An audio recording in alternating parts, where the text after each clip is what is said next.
আসসালামু আলাইকুম। Welcome to Abid computer academy.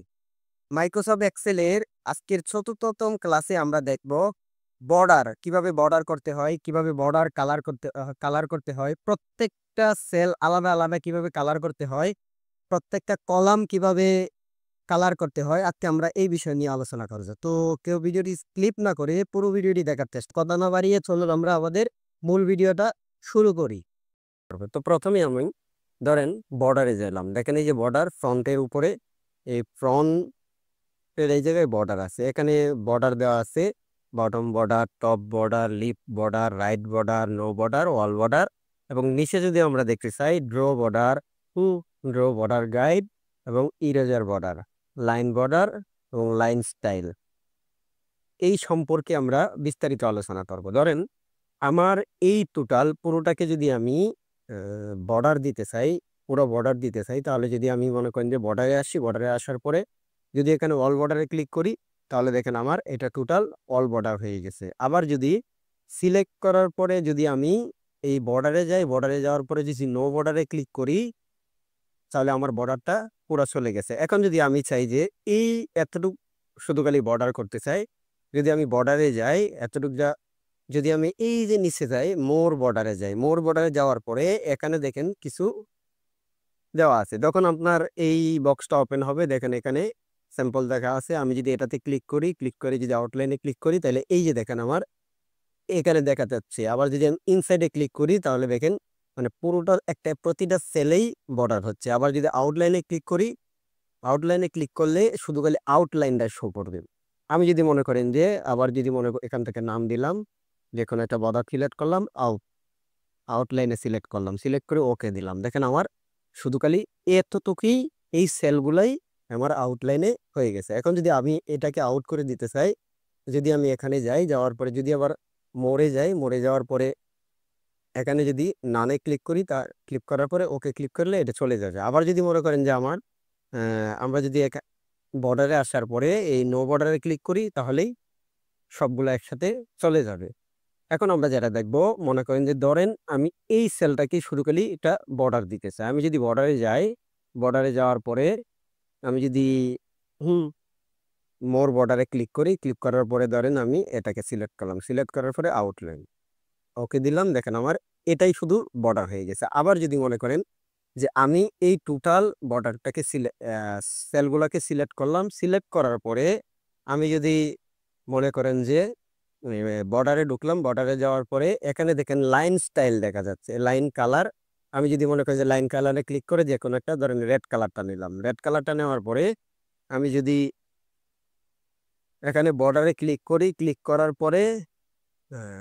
করার পরে আমি ধরেন এই যে দেখেন এখানে প্রন বা বর্ডার, এখানে তিল দেখা যাচ্ছে। আমি যদি এখানে ক্লিক করি, ক্লিক করার পরে ওকে ক্লিক করলাম, দেখেন আমার এই পুরোটাই মানে সিলেক্ট হয়েছে, আলাদাভাবে কালার সিলেক্ট হয়ে গেছে। আমি কালারটা চেঞ্জ যদি করতে চাই, আমি কালার চেঞ্জ করতে চাইলে আবার যদি আমরা বর্ডারে যাই, বর্ডারে যাওয়ার মোর বর্ডারে ক্লিক করার পরে যদি আমরা পিলে যাই, এখান থেকে যে কোনো একটা কালার দিয়ে আমি ওকে করলেই এটা আমার কালার ওকে হয়ে গেছে। আবার যদি মনে করেন যে পুরো একটা যদি সিলেক্ট করতে চাই কালার, আমি এখান থেকে যে কোনো একটা কালার সিলেক্ট করে ওকে ক্লিক করলে এই সেলগুলো আমার হয়ে গেছে। এখন আমরা যদি আবার একসাথে পুরোটাই সিলেক্ট করি, ধরেন আমি বর্ডার দিব, যদি এখান থেকে যদি অল বর্ডার দেই, আমার পুরোটাই অল বর্ডার হয়ে গেছে। এখন যেটা আপনাদেরকে দেখাবো সেটা হচ্ছে, ধরেন আমার এই পুরোটাই বর্ডার সিলেক্ট করা আছে। এখন আমি চাই যে এই বর্ডারগুলা মিডিল কয়েকটা বর্ডার এখান থেকে আমি এই সংখ্যাগুলা এটি উঠিয়ে দেবো। যেমন এতটুক শুধু খালি এই কালার বর্ডারগুলো আমার থাকবে না, এটি আমি দেবো না, শুধু খালি আউটলাইনের বর্ডার দেবো। এর জন্য আমাদের কি আবার বর্ডারে ঢুকলাম, বর্ডারে যাওয়ার পরে মোর বর্ডারে যাওয়ার পরে যদি আমি এখান থেকে ধরেন আমি যে কোনো একটা এই বর্ডারটা সিলেক্ট করলাম, বর্ডার সিলেক্ট করার পরে আউটলাইনে ক্লিক করলাম, ক্লিক করে এখানে আমি কালার চুজ করতে পারবো। ধরেন আমি রেড কালার, ব্ল্যাক কালারটা দিলাম, যাওয়ার পরে ওকে ক্লিক করলাম, দেখেন আমার এই টোটাল কিন্তু বর্ডারটা অটোমেটিকলি চলে গেছে। ঠিক আমরা চাইলে এভাবে খুব সহজেই বর্ডারের কাজটি করতে পারি মাইক্রোসফট এক্সেলের সাহায্যে। আবার ধরেন আমি এই পুরোটাকে সিলেক্ট করলাম। ধরেন আমার এই যে জানুয়ারি, ফেব্রুয়ারি, মার্চ, এপ্রিল, মে, জুন, জুলাই, হ্যাঁ? আমার এই কয়েকটা মাসের যে স্যালারি, এই স্যালারি টোটালটা আমি সিলেক্ট করলাম। সিলেক্ট করার পরে যদি আমরা এই যে এখানে দেখেন, যদি আমরা এই কমাতে ক্লিক করি, ক্লিক করার পরে দেখেন আমার একসাথে মনে করেন যে এখানে 25,000 অটোমেটিকলি সিলেক্ট হওয়ার পরে পাশে হচ্ছে হুম, দুটা জিরো আলাদা যোগ হয়েছে। তো আবার যদি মনে করেন যে আমরা চাই যে যদি আমরা কমাতে ক্লিক করি আবার এটা উঠে যাবে।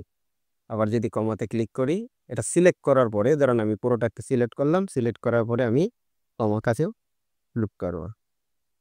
মনে করেন যে আমি এই টোটাল টাকে মনে করেন যে পার্সেন্ট দিতে চাই, সবগুলা একসাথে পার্সেন্ট দিতে চাই, তাহলে যদি আমি এই পার্সেন্টে ক্লিক করি দেখেন একসাথে টোটাল পার্সেন্ট হয়ে গেছে। আবার যদি মনে করেন যে আমার এই জায়গায় আসার পরে যদি আমি অ্যাকাউন্ট নাম্বার ফরম্যাটিং এ আসি, এই ফরম্যাটে আসার পরে আমি এখান থেকে ধরেন ডলার সিলেক্ট করতে পারতাছি, ধরেন এইভাবে টোটাল সিলেক্ট করে নিতে পারতাছি।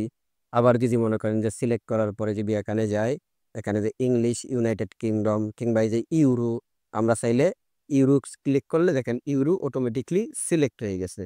তো আজকে আমরা দেখলাম বর্ডার ফরম্যাটিং। তো বাকি ওগুলো আমরা পরবর্তী ক্লাসে ধাপে ধাপে দেখানোর চেষ্টা করব।